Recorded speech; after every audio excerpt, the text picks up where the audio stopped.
दहिवडी नगरपंचायतीचे नगराध्यक्ष सागर पोळ यांच्यावर 17 पैकी एकूण 14 नगरसेवकांनी अविश्वास ठरावाची मागणी जिल्हाधिकाऱ्यांकडे केली होती।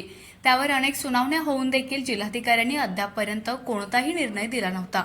मात्र दहिवडी नगरपंचायतीच्या त्याच 14 नगरसेवकांनी परत एकदा सागर पोळ यांच्यावर अविश्वास ठरावाची मागणी करत त्यांच्यावर विविध आरोप केले आहेत। नगराध्यक्ष सागर पोळ हे इतर नगरसेवकांना विश्वासात घेऊन काम करत नाहीत, ते मनमानी कारभार करत आहेत।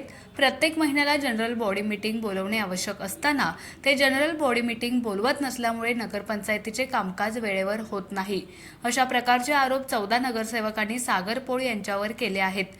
त्यामुळे महाराष्ट्र नगर परिषदा नगरपंचायती व औद्योगिक नागरी 1965 अंतर्गत कलम 341(ब)(5) नुसार नगराध्यक्ष सागर पोळ यांना पदावरून काढून टाकण्यात यावे, अशा प्रकारचा प्रस्ताव नगरसेवकांनी परत एकदा जिल्हाधिकाऱ्यांकडे सादर केला आहे। यामध्ये धनाजी नारायण जाधव, नीलम अतुल जाधव, उज्ज्वला अमर पवार, राणी तानाजी अवघडे, रुपेश सुरेश मोरे, वर्षा राणी विलास सावंत, महेश पतंगराव जाधव, मोनिका सूरज गुंडिगे, राजेंद्र रामचंद्र साळुंखे, सुरेंद्र गणपती मोरे, सुप्रिया महेंद्र जाधव, सुरेखा सुरेश पखाले, शैलेंद्र पंढरीनाथ खरात व विजया रवींद्र जाधव या 14 नगरसेवकांचा समावेश आहे।